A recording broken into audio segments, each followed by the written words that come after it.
2014లో నేను డబ్బులు లేవన్నాను. ఎస్, డబ్బులు లేవని బహిరంగంగా చెప్పాను. తప్పేంటి అన్న? తప్పేంటి అన్న? లేవు. నా దగ్గర తప్పుడు సొమ్ము, పాపం సొమ్ము ఉంటే కొల్లూరు రాజేంద్ర గారు ఆయన బ్రోకర్గా ఉన్నటువంటి ఒక మనిషిని ఢిల్లీ తీసుకెళ్లి ఇన్కమ్ ట్యాక్స్కి, ఈడీకి 4 ఎంపీలు తీసుకెళ్లి పిటిషన్ ఇప్పించారు. ఢిల్లీలో నేను ఓడిపోగానే, అంటే కిట్టు ఓడిపోగానే, జగన్ గారు గవర్నమెంట్ పడిపోగానే ఇన్కమ్ ట్యాక్స్ నా మీద మొత్తం అధ్యయనం చేసింది. ఒకదానికి ఆడిటర్కి నోటీస్ ఇచ్చారు. ఆడిటర్ గారు నన్ను మాట్లాడిచ్చాడు, పంపించాం.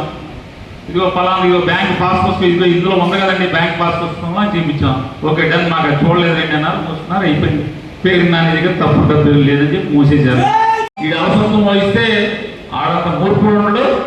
మనం ఆడేమి కరెంటు షాక్ ఇచ్చేట్టుగా మనం ప్రయత్నం చేయకపోతే మనంతా సొత్తుకే సాంబయ్య ఎవడు ఉండడు.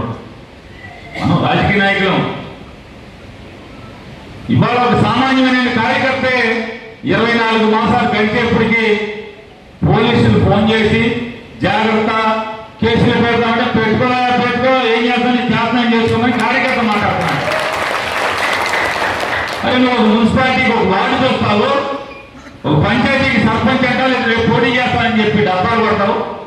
ఒక బియ్యంలోని రూల్ ప్రకారం దబాయించలేవా? రూల్ ప్రకారం ఉద్యోగం చేయించలేవా? మనమేమి ఎవరి దయాదక్షిణలు కోరుకుంటా? ఏ బియ్యంలోని ఎన్నికల కమిషన్ నియమాల ప్రకారం ఉద్యోగం చేయమని అడుగుతున్నాం.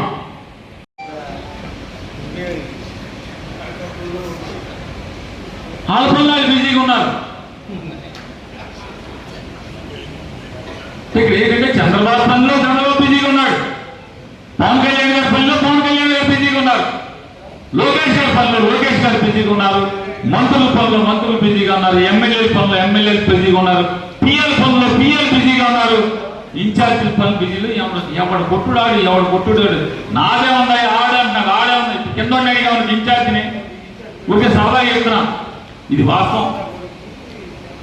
మా ఊరు ఎమ్మెల్యే గారు ఉన్నారు, ఆ మధ్య బృందావనం థియేటర్ పక్కన అందరినీ పిలిచి తలుపులేసి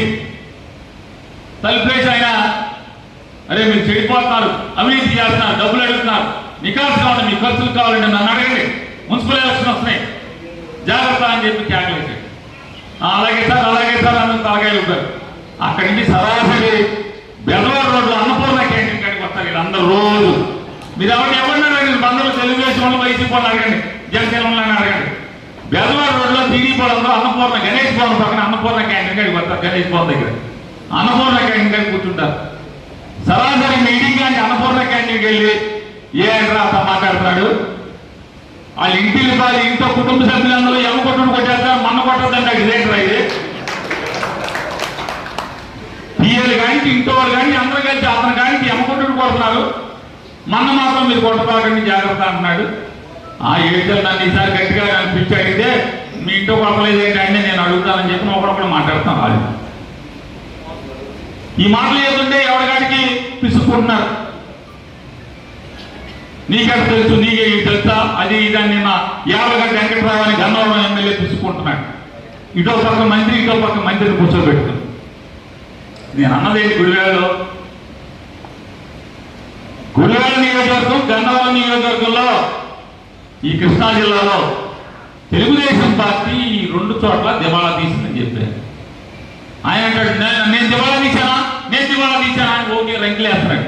నాకేం తెలుసయ్యా, నీకు డబ్బు ఉందా డబ్బు లేదా, సొమ్ము ఉందా సొమ్ము లేదా, ఇది నాకేం అవసరం, నీ ఆగేటం తెలుస్తుంది, అయితే నీ చుట్టూ ఉన్న వాళ్ళకి మీ కుటుంబానికి తెలుస్తుంది. రాజకీయంగా గుడివాడలో గన్నవరంలో తెలుగుదేశం పార్టీ దివాళా తీసిందని చెప్పాను, మళ్ళీ చెప్తున్నాను. తప్పేంటి, జరిగేది వాస్తవం కదా, అందరూ మాట్లాడుకునేది కదా. పక్కన కూర్చున్న మంత్రులు తెలవదా, లోకేష్ గారు ఏం మాట్లాడారు ఆ మంత్రులు ఇద్దరితో, వీళ్ళిద్దరూ సమాధానం చెప్పుకోలేదా లోకేష్ గారి దగ్గర మీ గురించి?